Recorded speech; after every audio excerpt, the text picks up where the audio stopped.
مجھے سخت اعتراض ہے جناب عالی، میں نے احتجاجی لہجے میں کہا۔ میرے موکل کے ماضی کا زیر سماعت کیس سے کوئی تعلق نہیں ہے۔ میرے فاضل دوست عدالت کا قیمتی وقت برباد کر رہے ہیں۔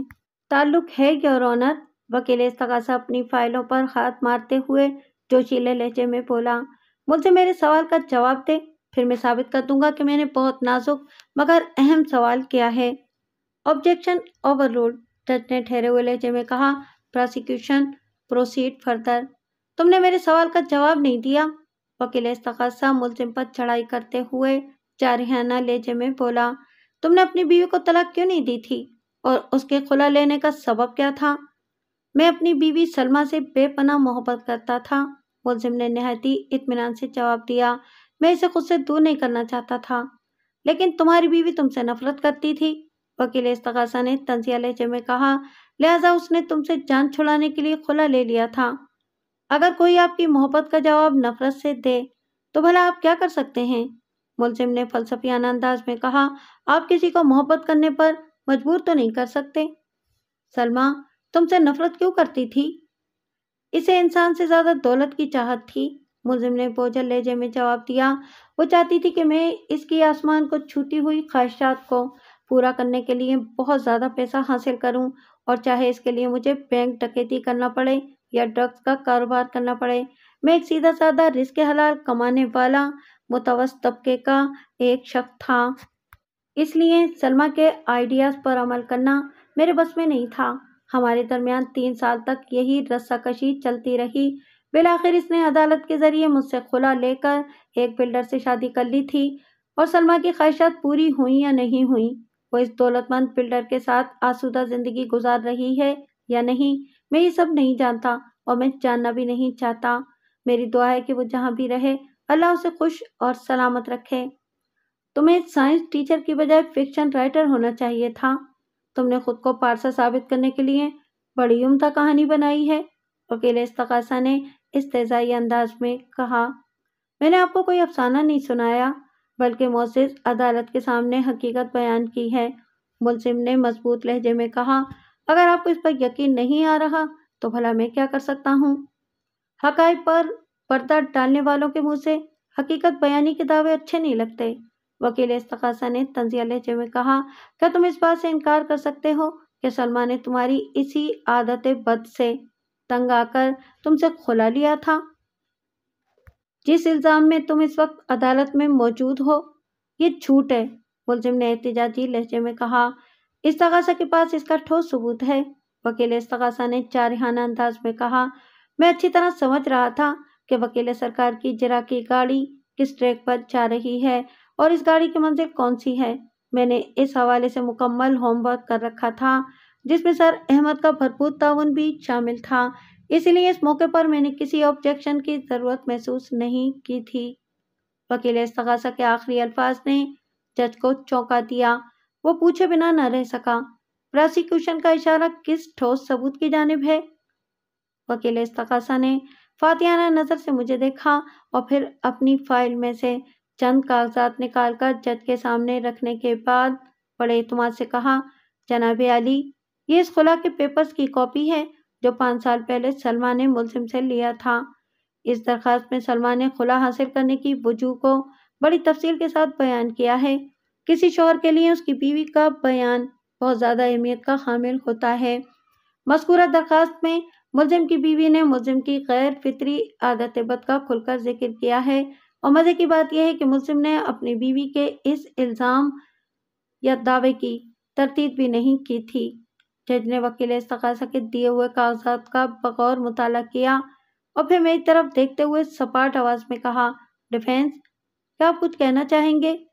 جناب عالی، میں نے کھنکار کر گلا صاف کرتے ہوئے وضاحتی انداز میں کہا، میاں بیوی کے تنازعات کے مابعد نتائج میں عموماً 2 قسم کی صورتحال دیکھنے کو ملتی ہے۔ نمبر 1 طلاق یا خلا یا پھر غیر قانونی علیحدگی۔ نمبر 2 بچوں کی تحویل کا معاملہ۔ لمحاتی توقف کے بعد میں نے کہا، اگر مرد عورت کو طلاق دیتا ہے تو اسے ڈیفالٹر قرار دینے کی پوری کوشش کرتا ہے تاکہ کوئی اس کے اوپر انگلی نہ اٹھائے، جیسا کہ عورت کا بانجھ ہونا یا بد کردار ہونا، اور یا پھر انتہائی بد اخلاق اور بدتمیز ہونا وغیرہ وغیرہ۔ اسی طرح جب کوئی عورت اپنے شوہر سے خلا لیتی ہے تو اسے اپنے شوہر کی عادت و کردار میں چند ایسے تاریک گڑھے نہ صرف تلاش کرنا بلکہ انہیں ہائی لائٹ کرنا پڑتے ہیں تاکہ منظر عام پر آنے کے بعد ہر کوئی ستائش بھری نظر سے اسے دیکھتے ہوئے کہے کہ اس نے بالکل ٹھیک کیا۔ ایسے غلیظ شخص کے ساتھ زندگی گزارنے سے تو بہتر ہے کہ عورت زہر پی کر خود کو ختم کر لے یا پھر عدالت کا دروازہ کھٹکھٹا کر اس منحوس بلکہ دیوس انسان سے چھٹکارا حاصل کر لے۔ بہرحال میں زیر سماعت کیس کی طرف آتا ہوں۔ میں نے ایک چھوٹا سا وقفہ لینے کے بعد ان الفاظ میں اضافہ کر دیا: میرے موکل اور اس کی بیوی سلمیٰ 3 سالہ شادی شدہ زندگی گزارنے کے باوجود بھی اولاد جیسی نعمت سے محروم تھے، لہٰذا یہاں چائلڈ کسٹڈی جیسا کوئی معاملہ تھا ہی نہیں، باقی رہ گئے طلاق اور خلا۔ اس سلسلے میں دونوں نے اپنے اپنے ضعف کا مظاہرہ کیا۔ ملزم اپنی بیوی سے محبت کرتا تھا، لہٰذا اس نے سلمیٰ کے ماتھے پر طلاق کا ٹیکا نہیں لگنے دیا، جبکہ سلمیٰ ملزم سے نفرت کرتی تھی، چنانچہ اس نے ملزم سے نجات حاصل کرنے کے لیے نہ صرف عدالت سے رجوع کیا بلکہ اس کی کردار کشی کرنے کی غرض سے اس کے غیر فطری فعل بد کا عادی ہونے کا تحریری چرچا بھی کیا۔ اسی ذیل میں سلمیٰ کی خلا کی بنیادی درخواست کی کاپی آپ کے سامنے رکھی ہے۔ اس کے برعکس 5 سال گزر جانے کے باوجود بھی میرے موکل نے اپنی سابق بیوی سلمیٰ کے گھناؤنے کردار کے حوالے سے اپنے ہونٹوں پر خاموشی کی مہر ثبت کر رکھی ہے۔ یہ اس کی سلمیٰ کے لیے محبت کا زندہ اور عظیم ثبوت ہے۔ لیکن اب پلوں کے نیچے سے بہت سا پانی گزر چکا ہے۔ اس وقت میرے موکل کی عزت، وقار، کردار، مستقبل سب کچھ داؤ پر لگایا ہوا ہے اور میں اس کا وکیل ہوں، لیکن میں خاموش نہیں رہوں گا۔ اپنے موکل پر لگے ہوئے اس مکروہ الزامی دھبے کو دھو کر اسے باعزت بری کرانا میرا پیشہ ورانہ فرض ہے، اور میں اس سلسلے میں قانونی راستہ اختیار کروں گا، چاہے ملزم کو پسند ہو یا نہ ہو، کیونکہ استغاثہ نے تنگ آمد بجنگ آمد ایسی صورتحال پیدا کر دی ہے۔ That's all, Your Honor۔ جج میری اس مدلل تقریر سے خاصا متاثر دکھائی دیتا تھا، لیکن اس کے دماغ کی سوئی ابھی تک ایک ہی مقام پر اٹکی ہوئی تھی۔ میرے خاموش ہونے پر اس نے وکیل استغاثہ کی جانب دیکھتے ہوئے کہا: پراسیکیوشن، آپ نے تھوڑی دیر پہلے عدالت کو بتایا تھا کہ آپ کے پاس کوئی ایسا ٹھوس ثبوت موجود ہے جس کے ذریعے آپ ملزم پر لگے ہوئے الزام کو سچ ثابت کر سکتے ہیں؟ یس یور آنر، وکیل استغاثہ نے اس بات میں گردن ہلاتے ہوئے کہا۔ وہ ٹھوس ثبوت استغاثہ کے ایک معزز گواہ آغا مسعود کی شکل میں ہے۔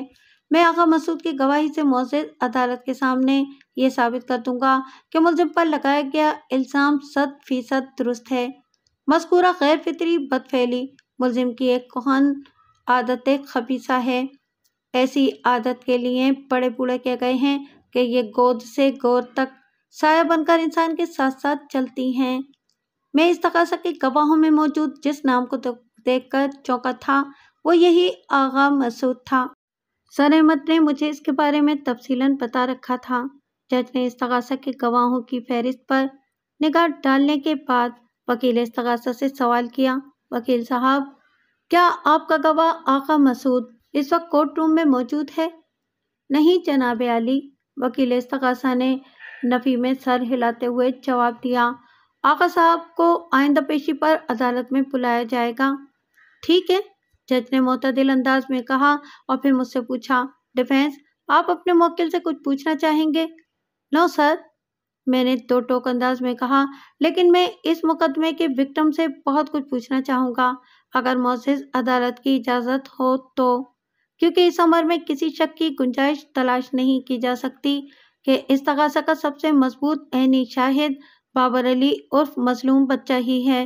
میرے موکل پر الزام ہے کہ 22 جنوری کی شام اس نے اپنے اس اسٹوڈنٹ بابر علی پر غیر فطری مجرمانہ حملہ کرنے کی کوشش کی تھی۔ چند لوگوں کی بر وقت مداخلت نے اس گھناؤنی کوشش کو ناکام بنا دیا تھا۔ جج نے میری طرف دیکھتے ہوئے معتدل انداز میں کہا: پرمیشن گرانٹڈ۔ میں وٹنس اسٹینڈ کے نزدیک چلا گیا اور نہایت ہی نپے تلے انداز میں اپنی چرا کا آغاز کرتے ہوئے بابر علی سے نرم مگر پرمعنی لہجے میں سوال کیا: بیٹا، تمہاری عمر کتنی ہے؟ 15.5 سال، اس نے جواب دیا۔ اگر میں غلط نہیں تو تم 10th کلاس کی تیاری کر رہے تھے؟ میں نے کہا۔ اس سال تم نے فائنل امتحانات دینا تھے یا؟ میں نے دانستہ جملہ ادھورا چھوڑا تو وہ جلدی سے بولا، میری قسمت بری کہ میں اس جھمیلے میں پھنس گیا ہوں۔ مجھے نہیں لگتا کہ میں اب امتحان بھی دے پاؤں گا۔ میرا 1 سال ضائع ہو جائے گا اور ذلت و رسوائی اس کے علاوہ ہے، اور یہ سب اس حبس پرست شک کی وجہ سے ہوا ہے۔ اس نے ایک کیوز باکس میں کھڑے ملزم احمد نوید کی جانب اشارہ کیا اور نفرت بھرے لہجے میں اضافہ کر دیا، ایسے بھیڑیوں کو بیچ چوراہے پر پھانسی دینی چاہیے۔ بابر علی ایسی روانی اور فراوانی سے بات کر رہا تھا جیسے اس کے ساتھ کچھ ہوا ہی نہ ہو۔ اس کے رویے سے صاف ظاہر ہو رہا تھا کہ پولیس اور استغاثہ نے خوب خم ٹھوک کر اسے میدان میں اتارا ہے۔ خیر، میں نے اس شاطر لڑکے کے حوالے سے بھی خاصی وسیع ریسرچ کر رکھی تھی، لیکن قبل اس کے کہ میں اس کے زہریلے دانتوں پر اپنے سوالات کا لیمو نچوڑتا، میں نے اسے اس کی اوقات میں لانے کے لیے زمینی حقائق کا ذکر کرنا ضروری جانا۔ برخوردار، میں نے اس کے چہرے پر نگاہ جما کر ٹھہرے ہوئے لہجے میں کہا، اپنے کالے کرتوتوں کی پردہ پوشی کرتے ہوئے قسمت کو الزام دینا ٹھیک نہیں۔ تمہاری بدقسمتی نے تمہیں اس جھمیلے میں نہیں پھنسایا، بلکہ گرم توے پر بیٹھنے کا فیصلہ تم نے خود کیا تھا، اور وہ بھی ایک تگڑی رقم کے عوض۔ میں نے ڈرامائی انداز میں توقف کیا اور پھر معنی خیز لہجے میں اضافہ کر دیا، گرم توے کا کام تو پکانا، جھلسانا اور جلانا ہی ہے۔ اگر تمہاری تشریف مبارک کسی اندیکھی اذیت میں مبتلا ہے تو اس میں اس بے زبان توے کا کیا قصور؟ اس کے چہرے پر ایک رنگ سا آ کر گزر گیا۔ میرے غیر محسوس غائبانہ حملے نے اسے اندر باہر سے ہلا کر رکھ دیا تھا۔ مجھے کوئی جواب دینے کی بجائے اس نے امداد طلب نظر سے وکیل استغاثہ کی طرف دیکھا۔ اس نازک موڑ پر میں سرکاری وکیل کی مداخلت کو ہرگز برداشت نہیں کر سکتا تھا، لہٰذا میں نے اس نوعمر مظلوم لڑکے کی سٹی گم کرنے کی غرض سے کہا، بابر علی، ابھی تھوڑی دیر پہلے تم نے مقدس آسمانی کتاب قرآن مجید پر ہاتھ رکھ کر سچ بولنے کا حلف اٹھاتے ہوئے معزز عدالت کے سامنے یہ الفاظ دہرائے تھے، میں جو بھی کہوں گا سچ کہوں گا اور سچ کے سوا کچھ نہیں کہوں گا۔ تم نے ایسا کہا تھا یا نہیں؟ جج جی، اس نے گڑبڑائے ہوئے لہجے میں جواب دیا، میں نے اسے کہا تھا۔ اسے اوتھ یا حلف یا قسم کہا جاتا ہے برخوردار، میں نے کہا، اور اگر کوئی شخص بالارادہ کسی عدالتی کارروائی کے کسی بھی مرحلے پر جھوٹا حلف اٹھائے یا کسی بھی نوعیت کی جھوٹی گواہی دے تو اس کا جھوٹ ثابت ہو جانے پر اسے کم سے کم 3 اور زیادہ سے زیادہ 7 سال کی سزا ہو سکتی ہے، اور ایسا شخص جرمانے کا مستوجب بھی ہوگا۔ اس سے تھوڑا آگے بڑھیں تو دفعہ 194 اور 195 کے تحت اگر کسی شخص کی جھوٹی گواہی سے کوئی ملزم سزائے موت یا عمر قید کی سزا پا جائے تو اس جھوٹی گواہی دینے والے کو بھی وہی سزا دی جائے گی جو ملزم کو دی گئی ہو۔ پہلے تو بابر علی کے چہرے پر ایک رنگ سا آ کر گزر گیا تھا، اور اب جب میں نے تعزیرات پاکستان مجریہ 1860 کی مختلف دفعات کی تفصیل بیان کی تو اس نوعمر مظلوم لڑکے کی حالت خراب ہو گئی۔ آبجیکشن یور آنر، وکیل استغاثہ فوراً اس کی مدد کو لبکا۔ میرے فاضل دوست زیر سماعت کیس کو ایک طرف رکھ کر گواہ کو ڈرانے، دھمکانے اور خوفزدہ کرنے کی کوشش کر رہے ہیں، انہیں ایسی حرکتوں سے باز رہنے کی تلقین کی جائے۔ جناب عالی، میں 110% اپنے ٹریک پر ہوں، میں نے پورے اعتماد اور توانا لہجے میں کہا، میں تو معصوم لڑکے کو قانون، اس کی مختلف دفعات اور ان سے متعلق سزاؤں کی آگاہی دے رہا ہوں تاکہ وہ ذہنی طور پر اپنے انجام کے لیے تیار ہو جائے، اور جہاں تک زیر سماعت مقدمے کی بات ہے تو میں نے لمحاتی توقف کر کے گہری سانس لی اور پھر کہا، اگر میرے موکل کو ایک سوچی سمجھی سازش کے تحت ایک گھناؤنے فعل کے الزام میں پھنسایا جا سکتا ہے تو ایسا کرنے والوں کو بھی قانون کی سوجھ بوجھ لازمی ہونی چاہیے، کیونکہ استغاثہ ایک ایسی لوڈڈ گن ہے جو کسی بھی وقت بیک فائر کر سکتی ہے۔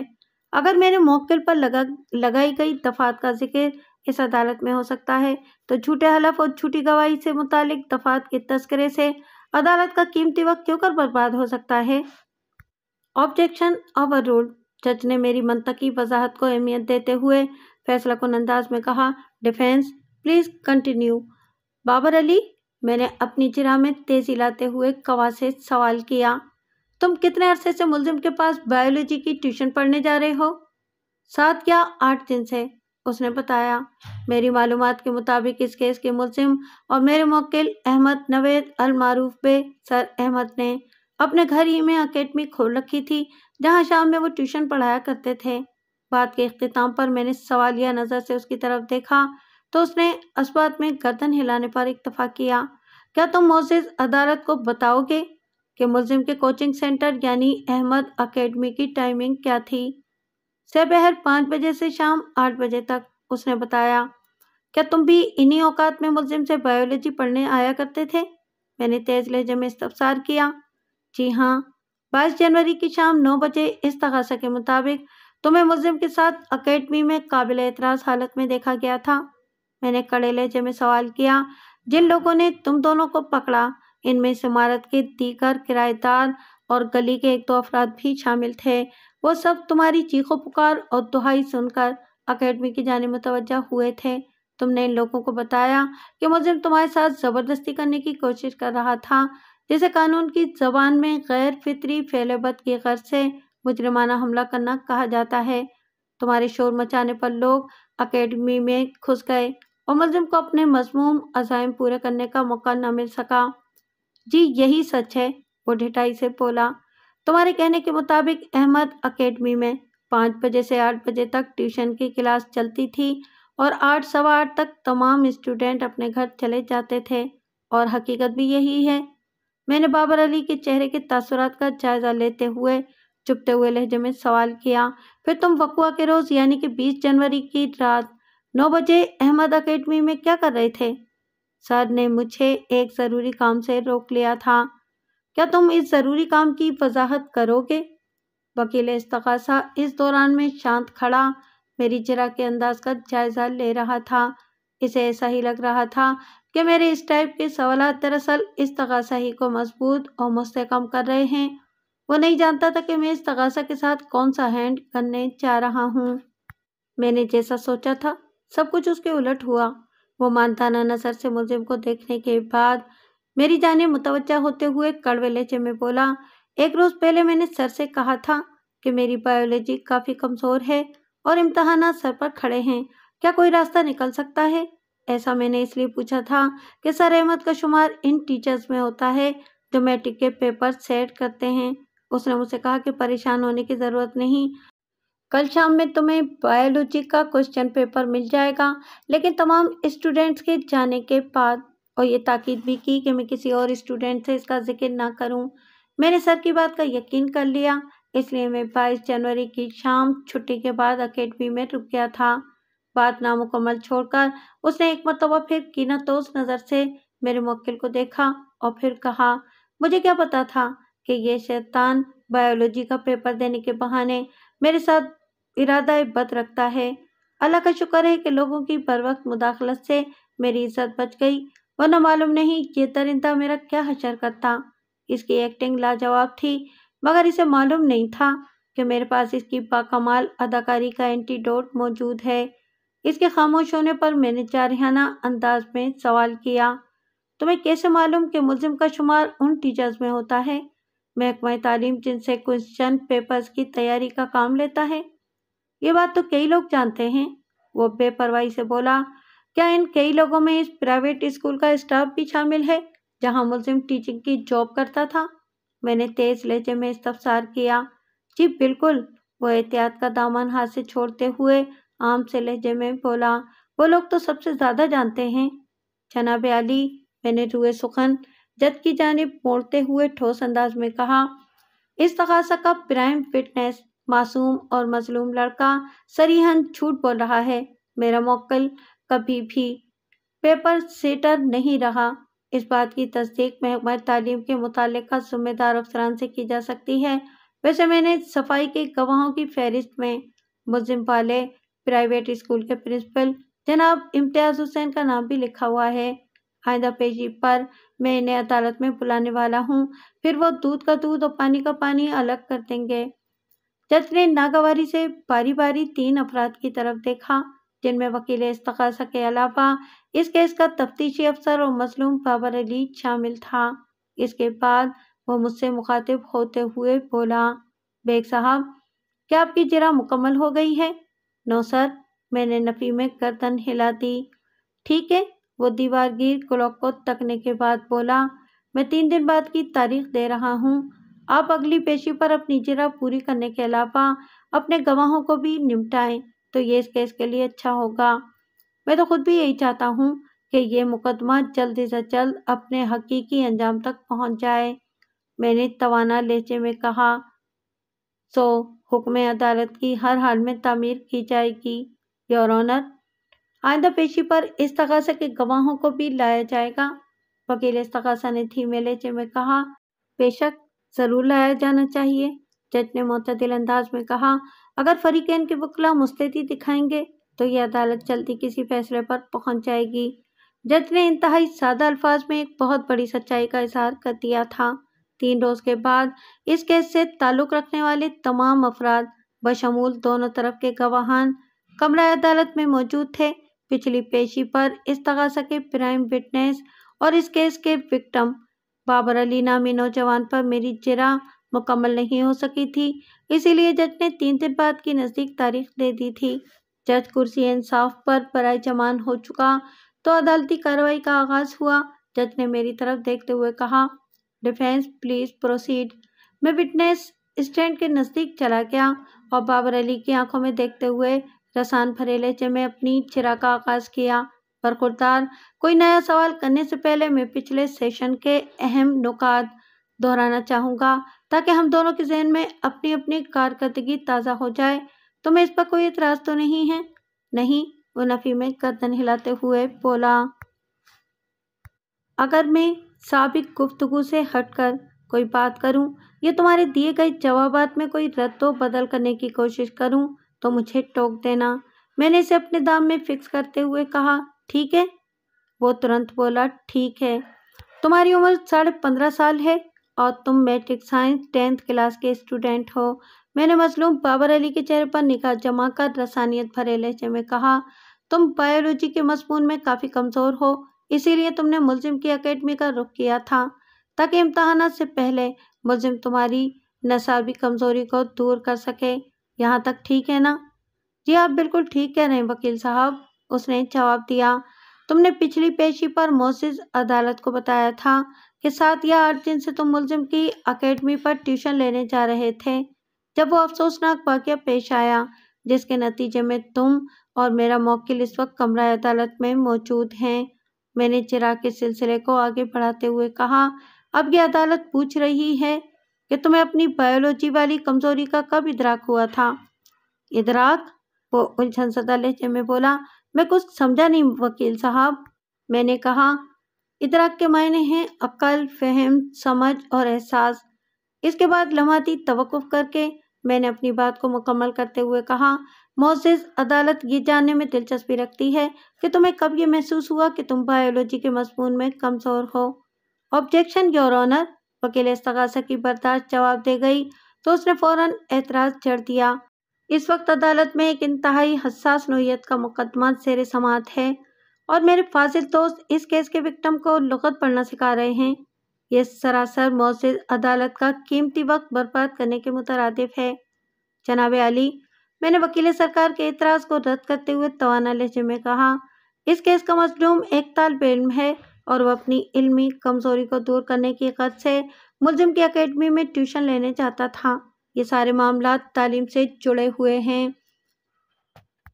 Objection overruled. جج نے میری طرف دیکھتے ہوئے کہا، پلیز پروسیڈ فردر۔ میں نے بابر علی کی آنکھوں میں آنکھیں ڈال کر اپنا سوال دہرا دیا، برخوردار، تمہیں کب معلوم ہوا کہ بایولوجی کی ٹیوشن لینا ناگزیر ہے ورنہ تم اس مضمون میں پاس نہیں ہو سکو گے؟ یہی کوئی 10-15 دن پہلے، اس نے متذبذب لہجے میں جواب دیا۔ میں نے اسے اپنی جرح کی رسی کی مدد سے جکڑتے ہوئے پوچھا، یعنی 22 جنوری کی رات پیش آنے والے اس ناخوشگوار واقعے سے 10-15 دن پہلے، میں ٹھیک سمجھا ہوں نا؟ جی، اس نے اس بات میں گردن ہلاتے ہوئے مختصر جواب دیا۔ اور اپنی تعلیمی کمزوری کا ادراک ہوتے ہی تم نے ملزم کی اکیڈمی کو جوائن کر لیا؟ میں نے بدستور اس کی آنکھوں میں دیکھتے ہوئے کہا، تم نے سن رکھا تھا کہ سر احمد بایولوجی کے بہترین ٹیچر ہیں؟ اس نے سر کو اثباتی جنبش دینے پر اکتفا کیا۔ بیٹا جی، تمہاری باتوں سے تو یہی لگتا ہے کہ ملزم کی اکیڈمی جوائن کرنے سے پہلے تم کہیں بھی ٹیوشن نہیں لیتے تھے؟ جی بالکل، وہ بڑے اعتماد سے بولا۔ میں باقی تمام مضامین میں بہت اچھا ہوں، اس لیے مجھے کبھی ٹیوشن کی ضرورت محسوس نہیں ہوئی۔ بس بایولوجی ہی کا مسئلہ تھا جس کے لیے مجھے ٹیوشن سینٹر کا رخ کرنا پڑا۔ Your honour, point is to be noted, میں نے ٹوئے سخن جج کی طرف موڑتے ہوئے پاوا سے بلند کہا۔ یہ مظلوم بچہ، میں نے باور علی کی جانب باقاعدہ اشارہ کرنے کے بعد اپنی بات کو آگے بڑھا دیا۔ بایولوجی کے علاوہ باقی تمام مضامین میں بہت اچھا تھا۔ میں نے باور علی کے الفاظ کو اپنے انداز میں دہرا دیا، اس لیے اسے کبھی ٹیوشن کی ضرورت محسوس نہیں ہوئی۔ ملزم کی احمد اکیڈمی کو جوائن کرنا ٹیوشن کی دنیا میں اس کا پہلا تجربہ تھا۔ وکیل استغاثے کے چہرے پر متعدد اقسام کی الجھنوں کا ایک جال سا پھیل گیا۔ بے ساختہ اس کے منہ سے نکلا، تو اس میں نوٹ کرنے والی کون سی بات ہے؟ میں نے برہم وکیل استغاثہ کے سوال کا جواب دینا ضروری نہ جانا اور جج سے مخاطب ہوتے ہوئے کہا، جناب عالی، میں صفائی کے 2 گواہوں کو پیش کرنے کی اجازت چاہتا ہوں۔ پرمیشن گرانٹڈ، جج نے معتدل انداز میں کہا۔ میرے پہلے گواہ کا نام ہے رضوان خان، میں نے ٹھہرے ہوئے لہجے میں کہا۔ رضوان خان اسٹڈی سینٹر کے نام سے ایک کوچنگ اکیڈمی چلاتے ہیں اور مظلوم بچہ 14 جنوری تک اسٹڈی سینٹر کا ایک باقاعدہ اسٹوڈنٹ رہا ہے۔ میرے انکشاف نے وکیل استغاثہ اور انکوائری آفیسر کے ہوش اڑا دیے۔ وہ حد درجہ پریشان اور الجھے ہوئے چہرے دکھائی دے رہے تھے۔ میں نے باری باری ان کے چہروں کا جائزہ لیا اور اپنے گواہ کی جانب متوجہ ہو گیا۔ رضوان خان نے وٹنس اسٹینڈ پر کھڑے ہو کر سچ بولنے کا حلف اٹھایا، تو میں اس کا بیان ریکارڈ ہو جانے کے بعد حرکت میں آ گیا۔ خان صاحب، میں نے باور علی کی جانب اشارہ کرتے ہوئے معتدل انداز میں سوال کیا، کیا آپ اس لڑکے کو جانتے ہیں؟ جی بالکل، یہ میرا اسٹوڈنٹ ہے، اس نے اس بات میں جواب دیا۔ اس سال کے پہلے مہینے میں اس نے مجھ سے 10 دن کی چھٹی لی تھی۔ یہ اپنی فیملی کے ساتھ شمالی علاقہ جات کی سیر کو جانے کا ارادہ رکھتا تھا۔ امتحانات میں ابھی کافی وقت تھا، اس لیے میں نے اسے چھٹی دے دی تھی۔ آپ نے چھٹی کے جن 10 دنوں کا ذکر کیا ہے، انہیں تاریخوں کے حساب سے تو بتائیں۔ 15 سے 25 جنوری، اس نے بتایا۔ بابر علی، آپ کے پاس بایولوجی کی ٹیوشن ہی پڑھنے آیا کرتا تھا یا اس کے علاوہ کسی اور مضمون کے بھی؟ میں نے چراغ کے سلسلے کو دراز کرتے ہوئے کہا۔ فزکس، کیمسٹری اور بایولوجی، اس نے بتایا۔ میں اپنے سینٹر میں صرف یہی مضامین پڑھاتا ہوں۔ رضوان صاحب، کیا آپ اس عدالت کو بتانا پسند کریں گے کہ بابر علی کتنے عرصے سے آپ کے سینٹر پر آ رہا تھا؟ پچھلے 1 سال سے، اس نے ٹھوس انداز میں جواب دیا۔ اس میں چند دن کی کمی بیشی ہو سکتی ہے۔ اتنا تو چلے گا، میں نے سرسری انداز میں کہا اور پھر اپنی جرح کو موقوف کرنے سے پہلے وکیل استغاثہ کی طرف دیکھتے ہوئے ان الفاظ میں اضافہ کر دیا، my dear counsellor, your witness. وہ ماندانہ نظر سے مجھے گھورتے ہوئے سپاٹ آواز میں بولا، نو کوسچن۔ میرا دوسرا گواہ ہے ایک پرائیویٹ اسکول کا پرنسپل، میں نے پورے اعتماد لہجے میں کہا، وہی اسکول جہاں میرا موکل اور اس کیس کا ملزم احمد نوید ایک سائنس ٹیچر کی حیثیت سے اپنے فرائض سر انجام دے رہا تھا۔ میں نے جج کی جانب دیکھتے ہوئے اپنی بات کو آگے بڑھایا۔ میں نے پچھلی پیشی پر پرنسپل صاحب کی گواہی کا ذکر کیا تھا۔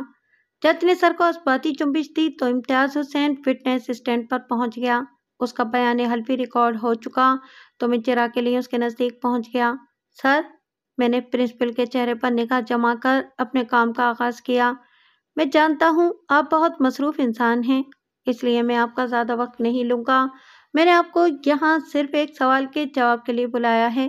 امید ہے آپ سچ کو عدالت میں بیان کرتے ہوئے کسی تردد یا ہچکچاہٹ کا مظاہرہ نہیں کریں گے۔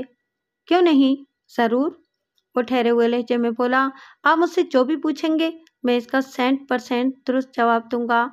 ویری گڈ، میں نے توصیفی نظر سے اسے دیکھا اور کہا، سر، احمد نوید کافی عرصے سے آپ کے اسکول میں پڑھا رہے تھے، آپ ان کے ماضی اور حال سے بخوبی واقف ہیں۔ کیا آپ کو یہ معلوم ہے کہ سر احمد کا شمار ان ٹیچرز میں ہوتا ہے ایجوکیشن ڈپارٹمنٹ جن سے پیپرز تیار کرنے کا کام لیتا ہے؟ میرا اشارہ پیپر سینٹر کی طرف ہے۔ ہرگز نہیں، وہ پوری قطعیت سے نفی میں گردن ہلاتے ہوئے بولا۔ سر احمد کا پیپر سیٹر ہونا کوئی ناممکن سی بات ہے وکیل صاحب، اور اس کی ایک تکنیکی وجہ بھی ہے۔ عدالت وہ وجہ جاننے میں دلچسپی رکھتی ہے، میں نے معتدل انداز میں کہا۔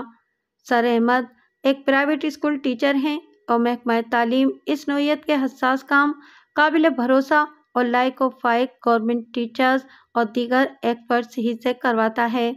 پرنسپل امتیاز حسین نے دو ٹوک لہجے میں جواب دیا، لہٰذا اس بات میں کوئی حقیقت نہیں کہ سر احمد سے پیپر سیٹ کرنے کا کام لیا جاتا ہوگا۔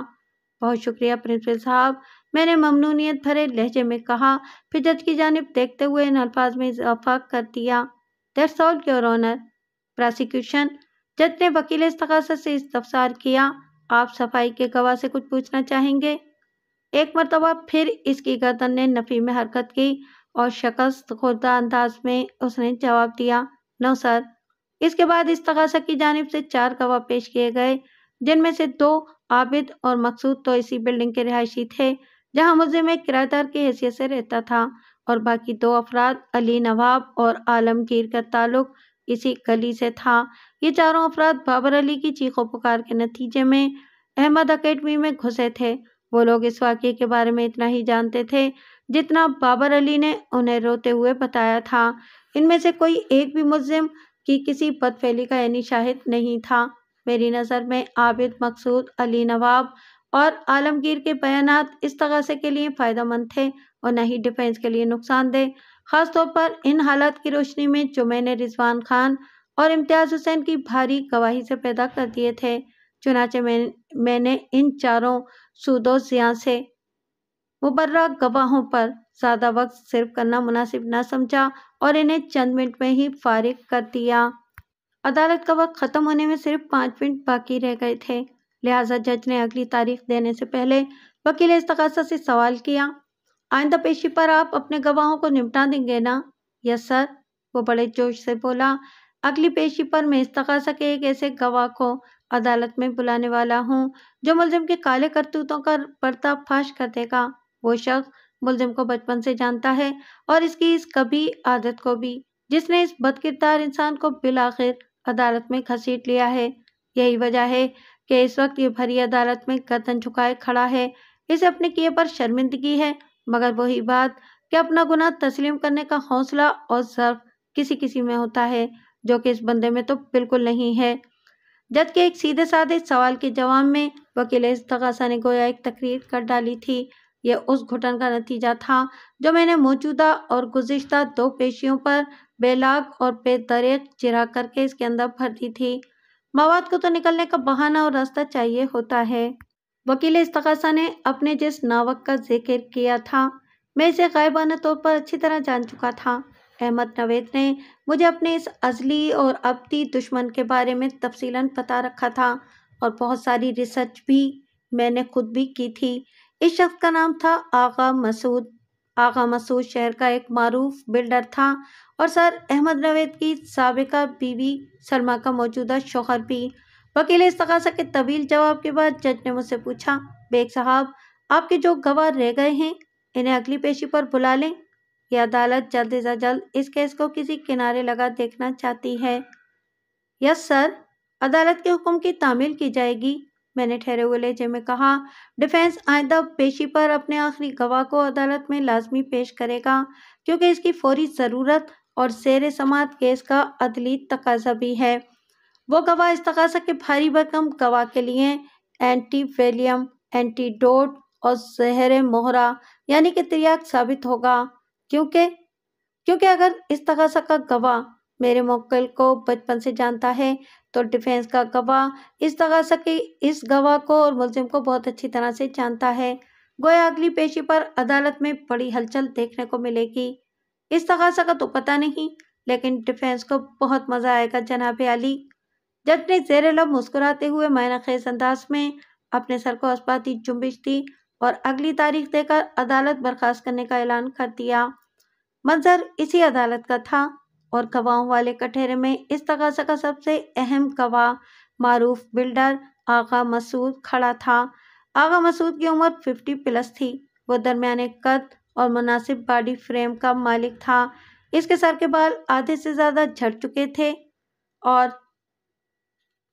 آغا مسعود کا حلفیہ بیان ریکارڈ ہو چکا تو وکیل استغاثہ جرح کے لیے وٹنس اسٹینڈ کے نزدیک چلا گیا۔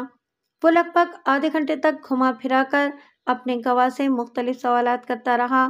اس جرح کا لب لباب یہ تھا کہ گواہ ملزم کو بچپن سے جانتا ہے، وہ ایک ساتھ کھیل کود کر بڑے ہوئے تھے، حتیٰ کہ کالج کے زمانے تک وہ ایک دوسرے کے کلاس فیلو بھی رہے تھے، پھر ان کے شعبے اور راہیں جدا ہو گئیں۔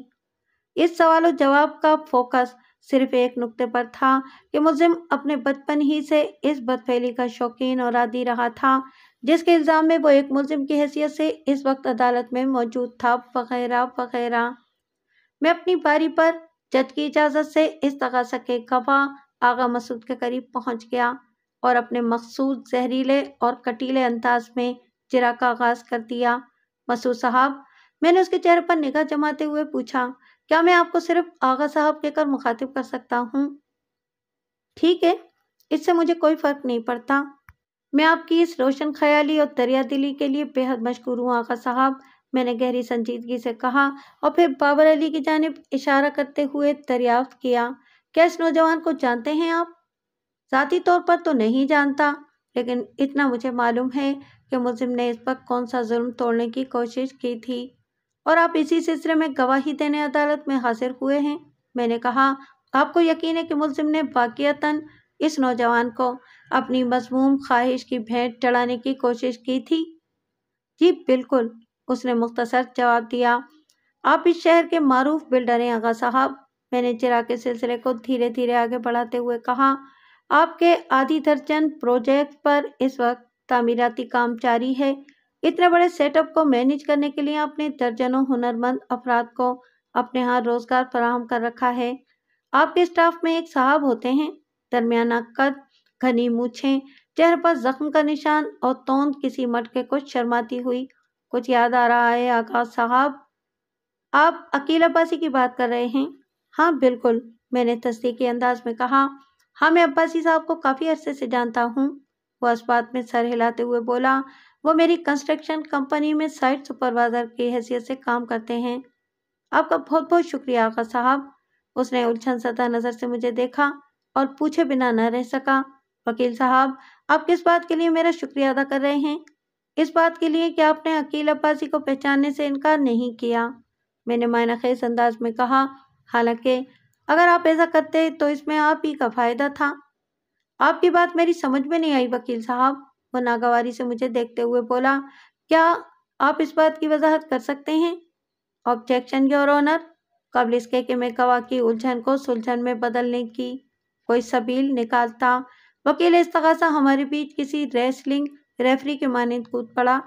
ڈیفینس استغاثہ کے معزز گواہ کو ادھر ادھر کی غیر متعلق باتوں میں الجھا کر عدالت کی کارروائی کو ڈی ٹریک کرنے کے لیے تاخیری حربے استعمال کرنے کی کوشش کر رہے ہیں۔ انہیں ایسی حرکتوں سے باز رہنے کی تاکید کی جائے۔ ڈیفینس، جج نے مجھ سے مخاطب ہوتے ہوئے پوچھا، کیا آپ کے اس تبصرات کا زیر سماعت مقدمے سے کوئی تعلق ہے؟ بہت گہرا تعلق ہے جناب عالی، میں نے ایک لفظ پر دباؤ ڈالتے ہوئے جواب دیا، اتنا گہرا کہ میری وضاحت کے بغیر اس کی گہرائی کو ناپنا ممکن نہیں ہے۔ آپ کو عدالت وضاحت کا موقع دے رہی ہے، جج نے فراخ دلی کا مظاہرہ کرتے ہوئے کہا۔ تھینک یو یور آنر، میں نے گردن کی ہلکی سی اثباتی جنبش سے جج کا شکریہ ادا کیا، پھر وضاحت کرتے ہوئے کہا، جناب عالی، اس کیس میں استغاثہ کے مطابق مفعول اور میرے مطابق دروغ کو نوجوان بابر علی محروم الوالد ہے۔ اس کے باپ عبدالعزیز کے انتقال کو کافی عرصہ گزر چکا ہے اور اس کی والدہ جمیلہ خاتون ایک عمر رسیدہ اور معذور عورت ہے۔ لمحاتی توقف کر کے میں نے بابر علی کی طرف دیکھا اور پوچھا، برخوردار، میں غلط تو نہیں کہہ رہا؟ اس نے میرے بیان کی تصدیق کر دی۔ جناب عالی، میں نے دوبارہ جج کی طرف متوجہ ہوتے ہوئے کہا، یعنی اس گھر کی معیشت کو چلانے کا کوئی بندوبست نہیں ہے، اور بابر میٹرک کا اسٹوڈنٹ بھی ہے، اس کے اپنے تعلیمی اخراجات ہیں۔ ایسے میں نے ڈرامائی انداز میں توقف کیا اور پھر کہا، ایسے میں اس دنیا میں ایک ایسا شخص بھی موجود ہے جو ہر ماہ باقاعدگی کے ساتھ اس فیملی کی مالی مدد کرتا ہے، اور اس نیک دل انسان کا نام ہے عقیل عباسی، جو رشتے میں بابر علی کا اکلوتا اور سگا ماموں لگتا ہے۔